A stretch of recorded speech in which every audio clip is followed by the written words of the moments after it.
আরে ওই যে বাহিরে নেট পাই না বুঝছো, একটা রেস্টুরেন্টে আইসা একটু পাও নেট চালাই।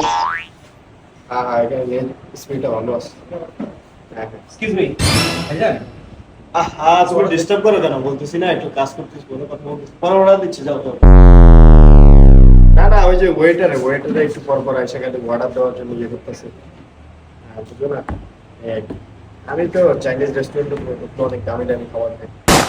আচ্ছা ঠিক আছে, একটু পরে কথা বলি কেমন? আচ্ছা। জি ভাইয়া, কথা তো শেষ হয়েছে, এখন অর্ডার দিবেন? তুমি তো বাইরে একটা ফাজিল স্টাফ। মানে বুঝলাম না, এই যে একটা মানুষ কাজ করতেছে এর ভিতরে ডিস্টার্ব করা ওকে। অর্ডার বলছি না আমি দিব, পরে দিলে তো হয় নাকি? আপনি প্রত্যেকটা দিন এখানে আসেন, এসে আপনার মোবাইলটা টিপেন, আমাদের ওয়াইফাইটা চালান, ফোনে কথা বলেন, আপনার কাজ শেষ, আপনি আমাদের দোকান থেকে বাইরে চলে যান। এটা কি হয়? হ্যাঁ, তাহলে তুমি কি বলতে চাও? কি বলতে চান এখানে নাকি? এসে কি অর্ডার করি না?